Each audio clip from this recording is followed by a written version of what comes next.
అర్హత లేని వారుగా కాకుండా అర్హత పొందినటువంటి వారుగా మనము ఆయన శరీరాన్ని, ఆయన రక్తాన్ని తీసుకోవాలని చెప్పేసి బైబిల్ సాక్ష్యం ఇస్తామని. మరి అయోగ్యంగా తీసుకుంటే ఏమవుతా ఉన్నది? అయోగ్యంగా తీసుకోవడం వల్ల బైబిల్ చెప్తా ఉంది, అయోగ్యంగా తీసుకున్నటువంటి వాళ్ళు చాలా మంది బలహీనులుగా ఉన్నారని చెప్పేసి బైబిల్ చెప్తుంది. హల్లెలూయా.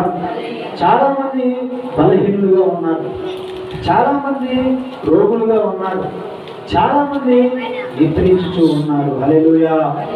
ఏమవుతుంది అంటే యేసు రక్తాన్ని, అది అమూల్యమైనదని, శ్రేష్టమైనదని, పరలోకము నుండి మన కొరకు దిగి వచ్చినటువంటి ప్రభువైన యేసుక్రీస్తు వారు మన కొరకు చెందించినటువంటి శ్రేష్టమైనటువంటి రక్తము, మనలో ఉన్నటువంటి ప్రతి పాపాన్ని కడిగేటువంటి రక్తం అని వివేచించకుండా ఆలోచించకుండా అయోగ్యము కలిగి తనలో ఉన్నటువంటి ప్రవర్తన సరి చేసుకోకుండా ఎవరైతే అయోగ్యంగా తీసుకుంటారో వారిలో చాలా మంది బలహీనమైపోతా ఉన్నారు. వారు ఎలాంటి బలహీనతలైపోతున్నారంటే వారి ఆత్మీయ జీవితంలో వారు బలహీనమైపోతా ఉన్నారు. వారి యొక్క ఆత్మీయ క్షేమాభివృద్ధి దినదినము అభివృద్ధి చెందకుండా వాళ్ళు దిగజారిపోతా ఉన్నారు. వారి భక్తి జీవితం చల్లారిపోతా ఉంది.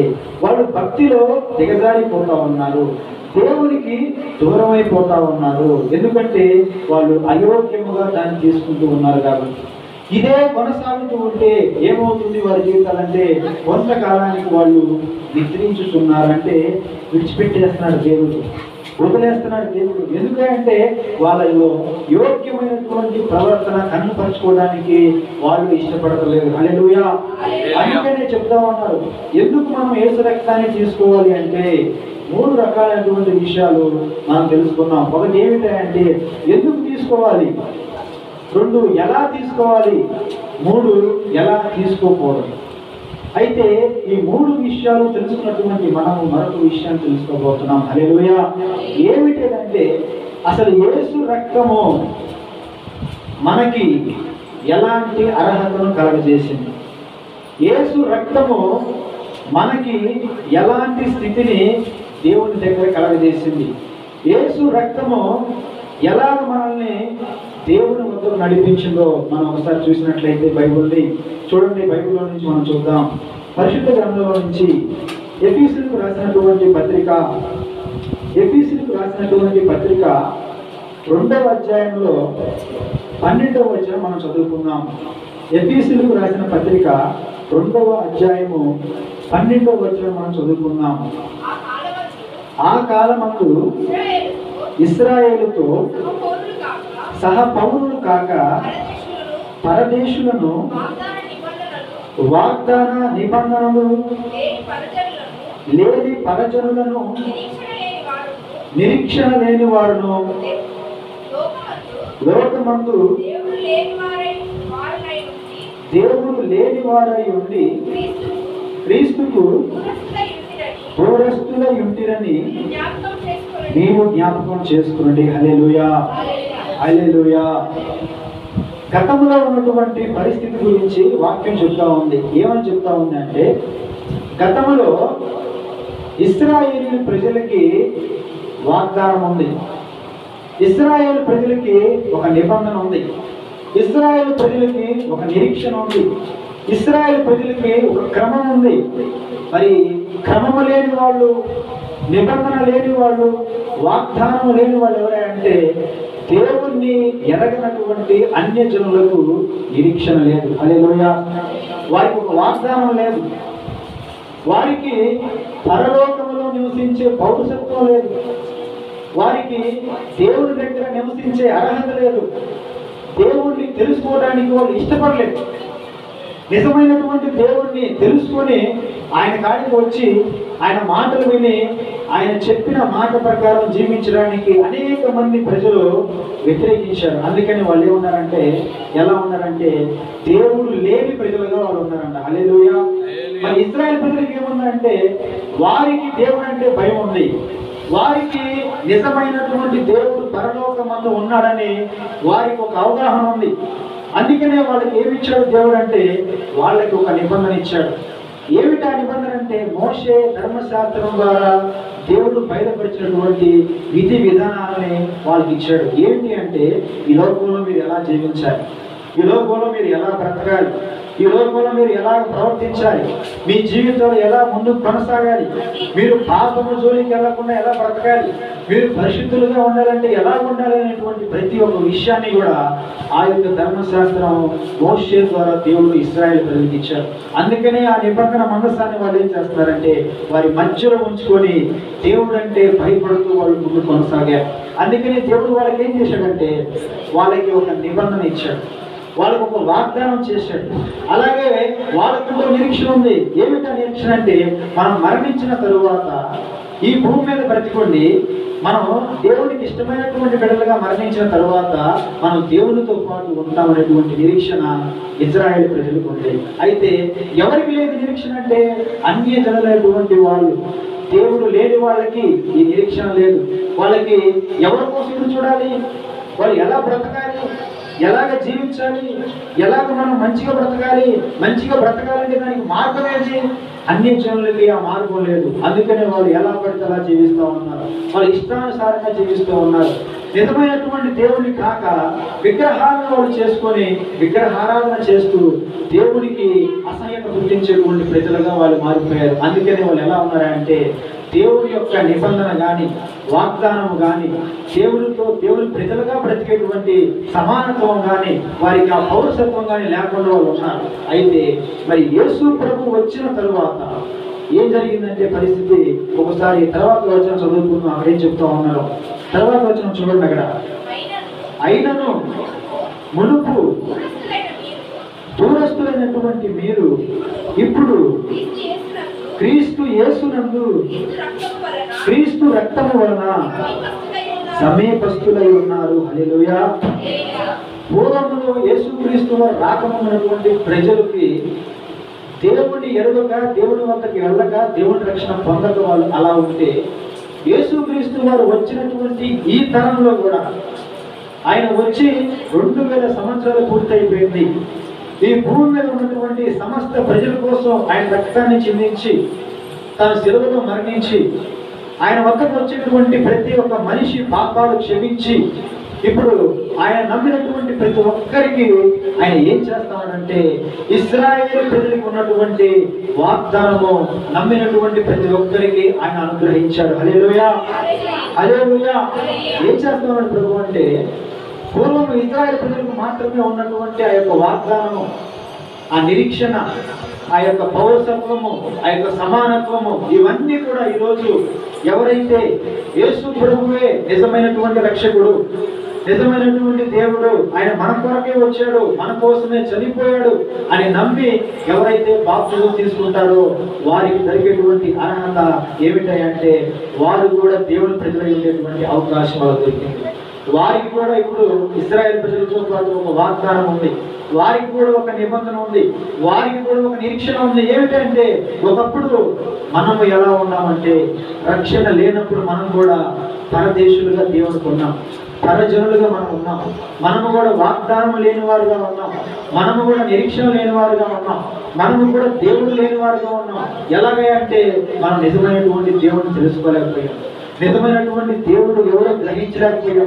మనము స్వాభావికంగానే పాపంలో ఉండిపోయాం, విగ్రహారాధన చేస్తా ఉన్నాం. శారీరకమైనటువంటి పాపం, మనస్సాక్షిలో పాపం, మాటల్లో పాపం, చూపుల్లో పాపం, క్రియల్లో పాపం, అనేక విధములైనటువంటి పాపముల చేత అన్యజనుల వల్ల మనం దేవునికి దూరంగా ఉన్నాం. మరి ఈ దినం సన్నిధిలో ఉన్నాం, దేవుని మాటలు వింటూ ఉన్నాం, ఆయన రక్తాన్ని మనం తీసుకుంటూ ఉన్నాం. దీనికి కారణం ఏమిటి, దీనికి అర్హత ఏమిటంటే ఆ 13వ వచనం మనం ఒకసారి చదువుకున్నాం. చదువుకుని మళ్ళీ ఒకసారి 13వ వచనాన్ని, అయినను మునుపు దూరస్తులైనటువంటి మనము ఇప్పుడు క్రీస్తు యేసునందు క్రీస్తు రక్తము వలన సమీపస్తులై ఉన్నాము. హల్లెలూయా. ఆయన రక్తము చేసేటువంటి పని ఏమిటి అంటే మనలాంటి దూరముగా ఉన్నటువంటి ప్రజలు, దేవునికి దూరముగా ఉన్నటువంటి ప్రజల్ని, పాపములో ఉన్నటువంటి ప్రజల్ని, పాపాత్ములుగా జీవిస్తున్నటువంటి ప్రజలని, మనలాంటి వారిని మన పాపములను కడిగి మన మనస్సాక్షిని శుద్ధి చేసి దేవునికి సమీపముగా చేయడానికి, దేవునికి మనకి మధ్యలో ఏమి ఉంది వారధిగా అంటే యేసు రక్తము మధ్యలో వారధిగా ఉంది. హల్లెలూయా. ఎలా మనం సన్నిధికి రాగలుగుతా ఉన్నాం? ఈ సన్నిధిలో రావడానికి మనకున్న అర్హత ఏమిటంటే, నా అంతటా నేనే వచ్చాను, అది అర్హత కాదు. నా అంతటా నేనే మారు మనసు పొందాను, అది అర్హత కాదు. నా అంతటా నేనే పాపాలు పోగొట్టుకున్నాను, అది అర్హత కాదు. నా అంతటా నేనే నా పాపాలని ఒప్పేసుకున్నాను, విడిచిపెట్టేశానంటే అంతటితో సరిపోదు. మరి ఇంకేం కావాలంటే, నువ్వు ఒప్పుకున్నా విడిచిపెట్టినా నీలో ఉన్నటువంటి ప్రతి పాపాన్ని కడగటానికి ఒక అమూల్యమైనటువంటి రక్తము కావాలి. ఆ రక్తమే గొర్రెల రక్తము కాదు, మేకల రక్తము కాదు, పశువుల రక్తం కాదు, కానీ ఆ రక్తము యేసు రక్తమై ఉండాలి. హల్లెలూయా. యేసు రక్తమై ఉండాలి. ఆ రక్తము, ఆ యేసు రక్తములో మనము కడగబడ్డాము కాబట్టి, ఆ యేసు రక్తములో మన పాపాలన్నీ కూడా కడగబడ్డాయి కాబట్టి, ఆ యేసుని రక్తములో కడగబడిన తరువాత క్రమము తప్పకుండా మనం తీసుకుంటున్నాం కాబట్టి అర్హత మనకి సన్నిధిలో నిలబడటానికి ఇచ్చింది. అర్హత మనకి ఆ పరిశుద్ధమైనటువంటి దేవుణ్ణి ఆరాధించడానికి ఇచ్చింది. అర్హత మనకి మరణం తర్వాత దేవుణ్ణి చేరుకోవడానికి అర్హత కలగజేసింది యేసు రక్తము. హల్లెలూయా. అలాంటి రక్తము మనకిచ్చినటువంటి అర్హత చాలా విలువైనది, చాలా ప్రాముఖ్యమైనది. కాబట్టి ఈ రోజు మనం అందరం కూడా కులమత భేదాలు లేకుండా సమాజంలో ఎలాంటి వారైనా సరే యేసు రక్తము కాడికి వచ్చి యేసు నామములో బాప్తిజం తీసుకుంటే ప్రతి ఒక్కరికి ఆయన రాజ్యంలో ఉన్నటువంటి అవకాశం దేవుడు కల్పిస్తా ఉన్నాడు. హల్లెలూయా. హల్లెలూయా. మరొక అర్హతను ఆయన రక్తం మనకి ఏమి ఇస్తుందో మనం చూసినట్లయితే ఎఫెసీయులకు రాసినటువంటి పత్రికలోని 1వ అధ్యాయంలో 7వ వచనం మనం చదువుకుందాం. అక్కడ ఏం మాట్లాడుతున్నారో మనం చూద్దాం. 1వ అధ్యాయము 7వ వచనం చూడండి. అక్కడ ఏమని మాట్లాడుతున్నారో మనం చూద్దాం. దేవుని కృప మహదైశ్వర్యమును బట్టి ఆ ప్రియుని యందు ఆయన రక్తము వలన మనకు విమోచనము, అనగా మన అపరాధములకు క్షమాపణ మనకు కలిగి ఉన్నది. హల్లెలూయా. హల్లెలూయా. మరొక అర్హత, మరొక కార్యము యేసు రక్తము మన పట్ల ఏం చేస్తుందంటే ఇక్కడ చెప్తూ ఉన్నాడు వివరంగా దాని గురించి. ఏమని మాట్లాడుతూ ఉన్నాడంటే, దేవుని మహాకృప ఆ ప్రియుని యందు ఆయన రక్తము వలన మనకు విమోచన దొరుకుతా ఉంది. విమోచన ఎక్కడ దొరుకుతా ఉంది, ఎలా దొరుకుతా ఉంది, ఎట్లా దొరుకుతా ఉందంటే వాక్యం చెబుతా ఉంది.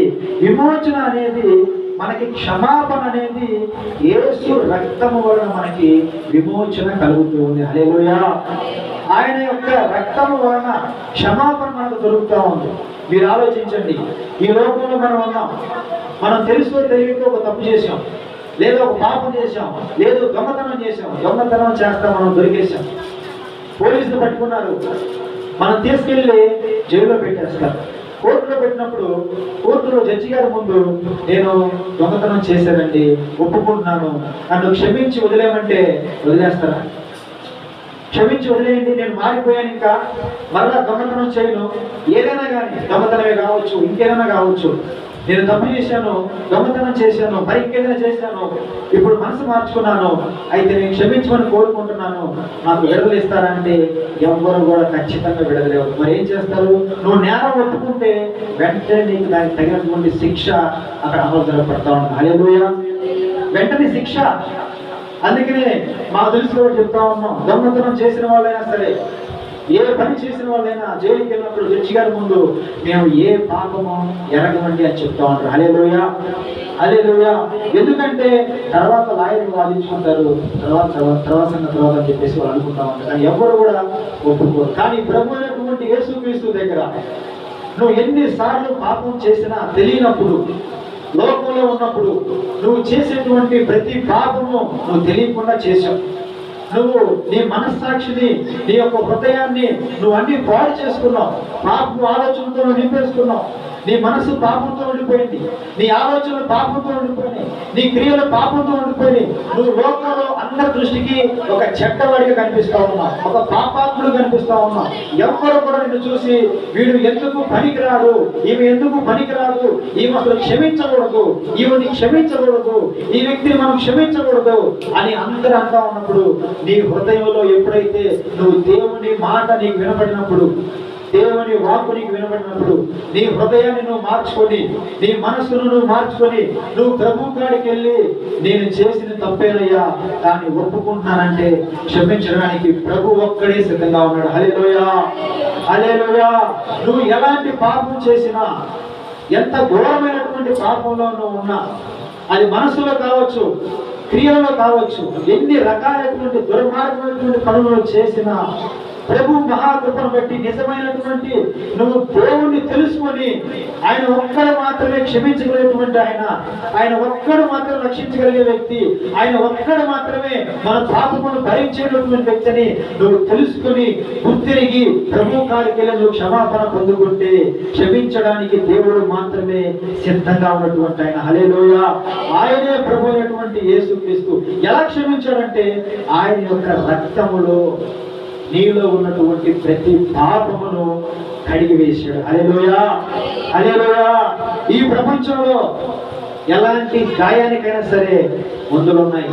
ఎలాంటి గాయం అంటే కనిపించేటువంటి గాయానికి మందులు కనుగొనబడ్డాయి. ఎలాంటి గాయమైనా సరే ఆ గాయాలకి మందు వేసి నయం చేస్తారు. మనసులో ఉన్నటువంటి గాయం, హృదయంలో ఉన్నటువంటి గాయం ఏమిటా గాయం? మాననటువంటి పాపపు గాయాలు మన హృదయంలో ఎన్నో ఉండిపోయాయి. మాననటువంటి శాపగ్రస్తమైనటువంటి గాయాలు మన మనసులో ఎన్నో ఉండిపోయాయి. అయితే వాటిని కడగటానికి, ఆ గాయాలు కడగటానికి, ఆ గాయాలు తుడిచివేయడానికి, ఆ గాయాలను మాన్పివేయడానికి, మరలా అలాంటి గాయాలు రాకుండా ఉండటానికి ఏ మందు ఈ ప్రపంచంలో ఏ డాక్టరు, ఏ శాస్త్రవేత్త కనిపెట్టలేదు. హల్లెలూయా. ఎంత ప్రయత్నం చేసినా ఈ శరీరానికి ఉన్నటువంటి గాయాలు కడగటానికి, ఈ శరీరానికి ఉన్నటువంటి జబ్బులు తగ్గించడానికే వాళ్ళు ప్రయత్నం చేశారు, ప్రయోగాలు చేశారు, మందులు కనుగొన్నారు. కానీ మనస్సుకైనటువంటి గాయానికి, హృదయంలో ఉన్నటువంటి పాపం అనేటువంటి గాయాలు, మాననటువంటి ఘోరమైనటువంటి పాపాలు అనేటువంటి గాయాన్ని కడగడానికి మందు యేసు రక్తం ఒకటి మాత్రమే ఉంది. హల్లెలూయా. అది ఎలాంటి గాయమైనా సరే, ఎంత ఘోరమైనటువంటి పాపపు గాయమైనా సరే ప్రభు కాడికి నువ్వు వస్తే, ప్రభు దగ్గరికి నువ్వు వస్తే, ప్రభుకి ఆ గాయాన్ని నువ్వు అప్పగిస్తే ఆయన దాన్ని కడిగి వేస్తాడు. మరలా ఆ గాయము నీలో పుట్టకుండా ఆయన చేయగలుగుతాడు. హల్లెలూయా. ఎలా జరుగుతుంది అంటే యేసు రక్తము ఆ గాయాన్ని మాన్పుతుంది. యేసు రక్తము అలాంటి గాయాల్ని తుడిచివేస్తుంది. యేసు రక్తము అలాంటి కఠినమైనటువంటి గాయాల్ని కడిగి వేస్తా ఉంది. యేసు రక్తము అలాంటి మానని గాయాల్ని మాన్పివేస్తుంది. నీ హృదయంలో నీకు సమాధానం ఇస్తుంది, నీ మనసులో నీకు సమాధానం ఇస్తుంది, నీ హృదయంలో నీకు సంతోషాన్ని ఇస్తుంది, నీ మనసులో నీకు సంతోషాన్ని ఇస్తుంది.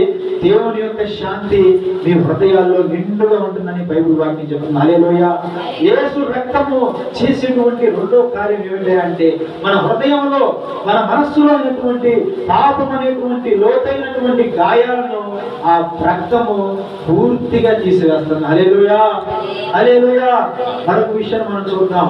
ఆ యేసు రక్తము మన జీవితంలో మరలా ఏం చేస్తుందో మనం చూసినట్లయితే చూడండి, యోహాను రాసినటువంటి మొదటి పత్రిక 1వ అధ్యాయము 7వ వచనం మనం చూసుకుందాం. యోహాను రాసినటువంటి మొదటి పత్రిక 1వ అధ్యాయము 7వ వచనం మనం చూసుకుందాం. అక్కడ ఏమని చెప్తున్నాడో మనం, అయితే ఆయన వెలుగులో ఉన్నటువంటి ప్రకారము మనమును వెలుగులో నడిచిన ఎడల మనము అన్యోన్య సహవాసము గలవారమై ఉందుము. అప్పుడు ఆయన కుమారుడైనటువంటి యేసు రక్తము ప్రతి పాపము నుండి మనల్ని పవిత్రులుగా చేస్తుంది. హల్లెలూయా, హల్లెలూయా. ఇందాక మనం ఒక విషయాన్ని చదువుకున్నాం. ఏమిటి అంటే మనలో ఉన్నటువంటి ప్రతి పాపమును యేసు రక్తము తీసివేస్తా ఉంటది. తీసివేయటమే కాదు, ఇక్కడ వాక్యం ఏం చెప్తుందంటే ఒకసారి మళ్ళీ ఆ వాక్యం చదవండి. అయితే ఆయన వెలుగులో ఉన్న ప్రకారము మనమును వెలుగులో నడిచిన ఎడల మనము అన్యోన్య సహవాసము గలవారమై ఎందుకు అప్పుడు ఆయన కుమారుడైనటువంటి యేసు రక్తము ప్రతి పాపము నుండి పవిత్రులుగా చేస్తుంది. ఇది మరొక అర్హత. హల్లెలూయా. పాపము నుండి విడిపించడమే కాదు, శాపగ్రస్తమైనటువంటి స్థితి నుండి విడిపించడమే కాదు, మనస్సులోనూ శరీరంలోనూ ఆలోచనలో ఉన్నటువంటి ప్రతి ఘోరమైనటువంటి పాపపు గాయములను మాన్పడమే కాదు, మనలో ఉన్నటువంటి అపవిత్రమైనటువంటి స్థితి నుండి పవిత్రమైనటువంటి స్థితిలోనికి యేసు రక్తము మనల్ని నడిపిస్తూ ఉంటుంది. హల్లెలూయా. యేసు రక్తము వల్ల కలిగేటువంటి మరొక అర్హత ఏమిటంటే ప్రభువు పరిశుద్ధుడు కాబట్టి, పవిత్రుడు కాబట్టి, నీతిమంతుడు కాబట్టి, నిర్దోషి కాబట్టి, ఆయన యథార్థవంతుడు కాబట్టి మనము కూడా అలా ఉండాలంటే ఆ అర్హతలు మనంతట మనం సంపాదించుకోవడానికి ఏ మాత్రం మనం ఎదగటువంటి వాళ్ళము కాము. హల్లెలూయా. ఆ యథార్థతను, ఆ పవిత్రతను, ఆ పరిశుద్ధతను, ఆ నీతిని మనం సంపాదించుకోలేం. అలాంటి పరిశుద్ధతను మనం తెచ్చుకోలేం. మనంతట మనం దాన్ని ఎక్కడ సంపాదించుకోలేం. మరి ఎక్కడ దొరుకుతున్నాయంటే యేసు రక్తంలోనే ఆ పవిత్రత మనకు అనుగ్రహించబడుతుంది. హల్లెలూయా. యేసు రక్తంలోనే ఆ పవిత్రమైనటువంటి స్థితి మనలోనికి వస్తూ ఉంటుంది. మరి ఏమైపోతుందంటే మనలో ఉన్నటువంటి అపవిత్రమైనటువంటి స్థితి బయటికి పోతుంది. ఎలా పోతుంది అంటే యేసు రక్తము ద్వారా. యేసు రక్తమును నువ్వు క్రమముగా అంటే నీ జీవిత కాలం అంతా, నువ్వు బ్రతుకు కాలం అంతా నీకు సన్నిధిలో ఇచ్చేటువంటి ఆ యేసు రక్తాన్ని నువ్వు క్రమముగా దాన్ని యోగ్యముగా అయోగ్యముగా కాకుండా వివేచించుకొని నువ్వు పరీక్షించుకొని ఆ యేసు రక్తము కాడికి వెళ్ళి నువ్వు దాన్ని స్వీకరిస్తూ ఉన్నప్పుడు, దానికి నువ్వు లోబడతా ఉన్నప్పుడు నీలో ఉన్నటువంటి అపవిత్రత అంతా కూడా బయటికి వెళ్ళిపోతా ఉంది. ప్రభు యొక్క పవిత్రత నీలోనికి వస్తా ఉంటది. హల్లెలూయా. ఇది గొప్ప అర్హత మానవ జీవితానికి. ఎందుకంటే ఈ లోకంలో ఉన్నటువంటి పవిత్రత వేరు, మనుషుల్లో ఉన్నటువంటి పవిత్రత వేరు. అది మనుషులకు సంబంధించింది. మరి దేవుని దగ్గరికి వెళ్ళేటువంటి పవిత్రత మనిషికి రావాలంటే అది దేవుని దగ్గర నుండి ఆ అర్హత మనం సంపాదించుకోవాలంటే అది యేసు రక్తము ద్వారానే మనకు కలుగుతూ ఉంటుంది. హల్లెలూయా.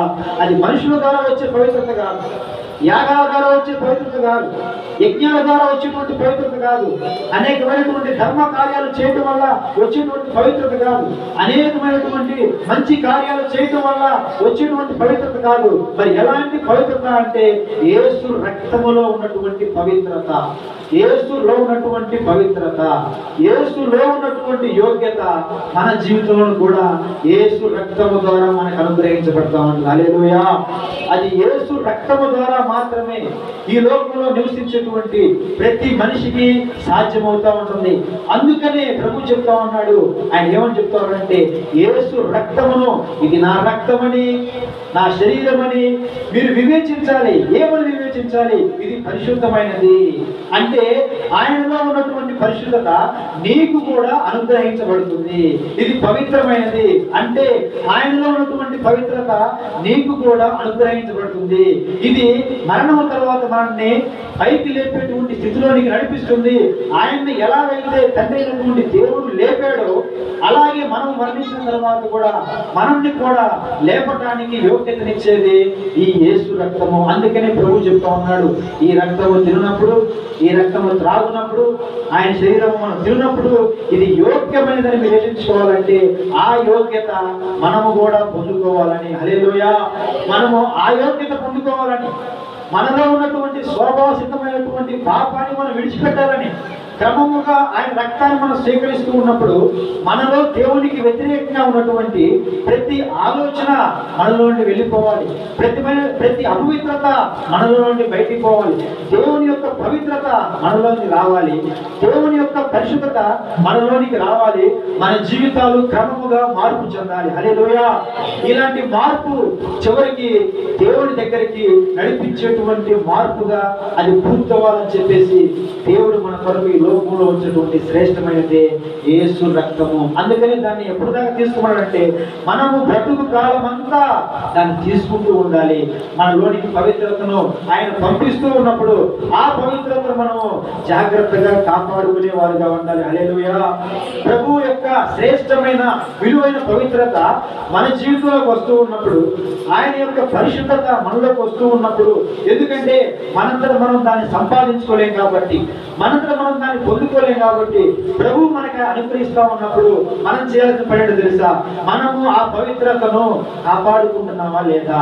మనము ఆ పరిశుద్ధతను కాపాడుకుంటున్నామా లేదా? మనలో దేవుడు ఇచ్చినటువంటి ఆ పవిత్రత నిలుపుకుంటున్నామా లేదా? ఆ పరిశుద్ధత కాపాడుకుంటున్నామా లేదా? అది మనలో ఉందా, లేకపోతే మనం క్రియల ద్వారా మరలా వెళ్ళిపోయిందా? మనం పరీక్షించుకోవాలి. ఏమి పరీక్షించుకోవాలి? నువ్వు యేసు రక్తాన్ని తీసుకుపోయేటప్పుడంటే ఆయన ఇచ్చినటువంటి పవిత్రతను, పరిశుద్ధతను నీ జీవితంలో ఒక బల్లారాధన నుండి మరలా బల్లారాధన వచ్చే సమయంలో నువ్వు దాన్ని కాపాడుకుంటూ వచ్చావా, లేకపోతే విడిచిపెడుతూ వచ్చావా, లేకపోతే నీ క్రియల ద్వారా దాన్ని నువ్వు విడిచిపెట్టేసావా? విడిచిపెట్టినటువంటి మరలా అపవిత్రతను మరలా నువ్వు కలిగి ఉన్నావా? దీన్ని మనం పరీక్షించుకోవాలి. హల్లెలూయా. అందుకనే ఆయన యొక్క రక్తము మనం తీసుకుపోయేటప్పుడు పరీక్షించుకోవాలి. అంటే ఆయన రక్తము ద్వారా మనకు అనుగ్రహించబడినటువంటి ఆయన యొక్క పవిత్రత, ఆయన యొక్క పరిశుద్ధత, ఆయన యొక్క పాపము లేని తత్వము మనలోనికి వచ్చినప్పుడు దాన్ని మనం కాపాడుకోగలుగుతా ఉన్నామా? సన్నిధిలో కాపాడుకుంటున్నామా? సన్నిధిలో నుంచి బయటకు దాన్ని కాపాడుకుంటూ ఉన్నామా? పనుల్లోకి వెళ్ళినప్పుడు దాన్ని కాపాడుకుంటూ ఉన్నామా? ఉద్యోగంలోకి వెళ్ళినప్పుడు దాన్ని కాపాడుకుంటూ ఉన్నామా? వ్యాపారం చేసినప్పుడు దాన్ని కాపాడుకుంటూ ఉన్నామా? సమాజంలో ప్రజల మధ్యలో ఉన్నప్పుడు మనం కాపాడుకుంటూ ఉన్నామా? ఇంటికి దూరంగా ఉన్నప్పుడు దాన్ని కాపాడుకుంటూ ఉన్నామా? ఒక భార్య భర్త లేనప్పుడు దాన్ని కాపాడుకుంటూ ఉందా? ఒక భర్త భార్య లేనప్పుడు దాన్ని కాపాడుకుంటూ ఉన్నాడా? పిల్లలు తల్లిదండ్రులు లేనప్పుడు దాన్ని కాపాడుకుంటూ ఉన్నారా? లేకపోతే వాళ్ళు దాన్ని విడిచిపెడతా ఉన్నారా? కాపాడుకోవడం, పరీక్షించుకోవడం అంటే అలా పరీక్షించుకోవాలి. హల్లెలూయా.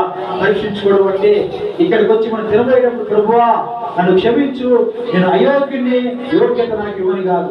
నువ్వు ఆ బల్లారాధన తీసుకున్న తర్వాత మరలా నువ్వు బల్లారాధనకు వచ్చేంత వరకు కూడా ఆ నెల రోజుల పాటు నీ జీవితం అంతా ఎలాగుంది, నీ జీవితం అంతా ఎలాగుంది, నువ్వు మాట్లాడినటువంటి మాటలు ఎలాగుంది, నువ్వు చూసినటువంటి చూపులు ఎలాగ ఉన్నాయి, నువ్వు చేసినటువంటి పనులు ఎలాగ ఉన్నాయి, నువ్వు నడిచినటువంటి నడకలు ఎలాగ ఉన్నాయి, నువ్వు వెళ్ళినటువంటి స్థలాలు ఏమిటి, నువ్వు చూసినటువంటి ఆ చూపులు, ఆ మాటలు, మాట్లాడినటువంటి మాటలు, ఇవన్నీ నువ్వు పరీక్ష చేసుకోవాలి. నువ్వు అలా పరిశీలన చేసుకున్నప్పుడు నువ్వు ఎక్కడైతే మాటల్లో తప్పు చేసావో, ఎక్కడైతే చూపుల్లో నువ్వు తొలగిపోయావో, ఎక్కడైతే ప్రవర్తనలో నువ్వు తేడా పడ్డావో, ఎక్కడైతే ఆలోచనలో నువ్వు తేడా పడ్డావో, అది నీకు గ్రహించినప్పుడు, దాన్ని నువ్వు తెలుసుకున్నప్పుడు ఆ విషయంలో నువ్వు ప్రభువుని అడుగుతూ ఉండాలి. ఆ విషయంలో ప్రభువును బ్రతిమాలుకుంటూ ఉండాలి. ప్రభువా ఫలానా విషయంలో నేను తేడా పడ్డానయ్యా, ఫలానా విషయంలో నేను మోసపోయానయ్యా, ఫలానా విషయంలో నేను తప్పిపోయానయ్యా, ఫలానా విషయంలో నేను నమ్మకత్వాన్ని కోల్పోయానయ్యా, ఫలానా విషయంలో ప్రభువా నేను జారిపోయానయ్యా, నన్ను క్షమించు ప్రభువా అని నువ్వు ఎక్కడైతే తొలగిపోయావో, ఎక్కడైతే జారిపోయావో, ఎక్కడైతే నీ యొక్క పవిత్రతను విడిచిపెట్టావో, ఆ పవిత్రతను మళ్ళీ కావాలని చెప్పి నీ ప్రభువుని నువ్వు అడుగుతా ఉన్నప్పుడు ఆయన కనికరము కలిగిన దేవుడు కాబట్టి, ఈ భూమి మీద బ్రతికి ఉండడానికి నీకు అవకాశం ఇచ్చాడు కాబట్టి మరలా నీకు క్షమాపణ దొరికే అవకాశం ఉంది. హల్లెలూయా. హల్లెలూయా. అయితే ఒక విషయం, క్షమాపణ దొరికేటువంటి పరిస్థితి అందరికీ అందకపోవచ్చు. ఎందుకంటే బైబిల్లో ఉన్నటువంటి సంఘటన మనం చూసినట్లయితే ప్రభుతో పాటు ఉన్నటువంటి ఒక వ్యక్తి ఉన్నాడు. ఆయనే యోధా గారు. యోధా గారు ప్రభుతో ఉన్నాడు, ప్రభుతో తిరిగాడు, ప్రభుతో చూశాడు, ప్రభుతో మాట్లాడాడు, ప్రభు యొక్క శరీరాన్ని తిన్నాడు, ఆయన యొక్క రక్తాన్ని త్రాగాడు, ఆయన పక్కనే ఉన్నాడు, ఆయన చేసినటువంటి కార్యాలన్నీ చూశాడు, చివరికి ఆయన్నే అప్పగించేశాడు. హల్లెలూయా. అయితే తర్వాత ఆయన తెలుసుకున్నాడు, నేను ఒక పరిశుద్ధుణ్ణి, ఒక నీతిమంతుణ్ణి, ఒక యథార్థవంతుణ్ణి, ఒక దైవాన్ని నేను సొమ్ముకు ఆశపడి అప్పగించేశాను, పెద్ద పాపం చేశానని చెప్పేసి యోధా తెలుసుకున్నాడు. కానీ ఆయన గ్రహించి పశ్చాత్తాపం పొందుకునేటువంటి అవకాశాన్ని కోల్పోయాడు. ఎందుకంటే అవకాశం అతను దొరకల. ఆయన ఏమైపోయాడంటే తన జీవితంలో తాను చేసినటువంటి ఆ పాపాన్ని బట్టి సాతాను అతన్ని మోసం చేసి అతని యొక్క మనశ్శాంతిని తీసివేసి, పరిశుద్ధతను, పవిత్రతను తీసివేసి చివరికి అతను ఆత్మహత్య చేసుకుని చచ్చిపోయేటువంటి స్థితిలోనికి సాతాను నడిపించేశాడు. హల్లెలూయా. చాలా మందికి ఇలాంటి పరిస్థితులు ఎదురవుతూ ఉంటాయి. ఏమిటో పరిస్థితులు అంటే, మనం ఎప్పుడైతే పరిశుద్ధతను పవిత్రతను తీసేసుకొని అపవిత్రమైనటువంటి పరిస్థితులకు మనం వెళ్ళిపోతూ ఉంటామో, సాతాను మెల్లగా మోసం చేస్తూ ఉంటాడు. వాడు ఒకేసారి మనల్ని ప్రమాదకరమైనటువంటి స్థితిలో నడిపించడు, కానీ వాడు మెల్లగా మనల్ని మోసం చేస్తూ ఉంటాడు. అది మనకి ఎలా అనిపిస్తుందంటే, ఇది పెద్ద పాపమే కాదు అనేటువంటి ఆలోచన వాడు మనం గుర్తిస్తాడు. ఇది అసలు పెద్ద పాపమే కాదు, ఇది ఎవ్వరూ చూస్తలేదు, ఎవ్వరూ దీన్ని గ్రహించట్లేదు. నిజమే, ఏ మనిషిని చూడడం, ఏ మనిషికి నువ్వు కనపడకుండా పాపం చేస్తున్నావు, ఏ మనిషికి కనపడకుండా నువ్వు పాపం చేస్తూ ఉన్నావు. ఎవరికి తెలియదు, వాస్తవే. కానీ దేవుడికి తెలియకుండా ఉంటుందా? దేవుడికి తెలియని పాపం ఏముంటది? దేవుడికి తెలియనటువంటి ఘోరం ఏముంటది? దేవుడు చూడనటువంటి స్థలం ఏముంటది?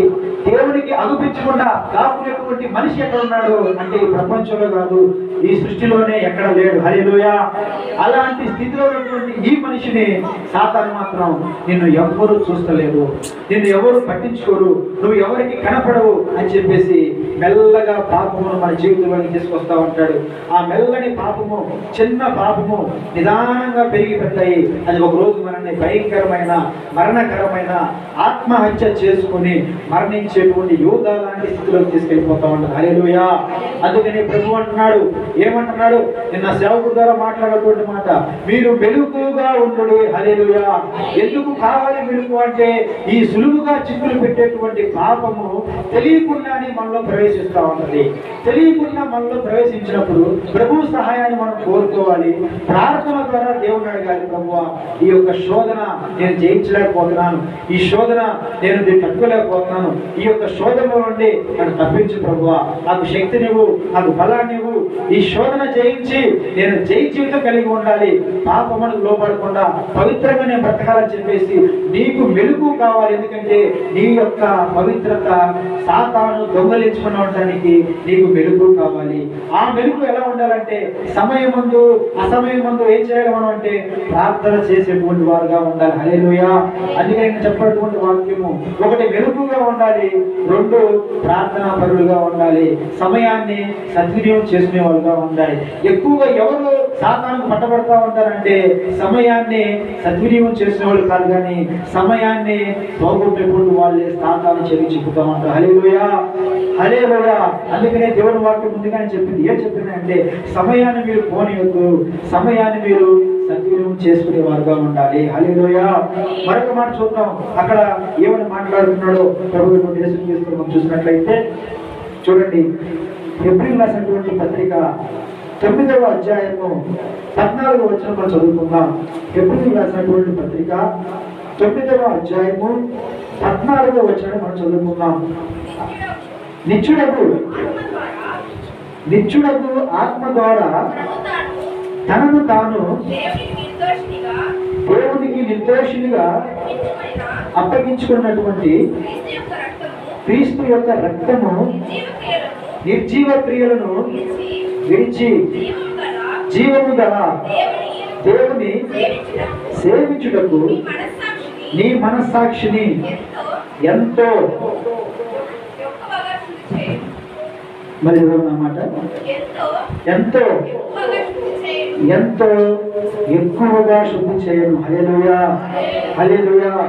ఏమని చెప్తున్నాడంటే ఇక్కడ, నిత్యుడకు ఆత్మ ద్వారా తన్ను తాను దేవునికి నిర్దోషినిగా అర్పించుకున్న క్రీస్తు యొక్క రక్తము నిర్జీవ క్రియలను విడిచి జీవము గల దేవుని సేవించుటకు నీ యొక్క మనస్సాక్షిని ఎంతో ఎక్కువగా శుద్ధి చేయను. హల్లెలూయా.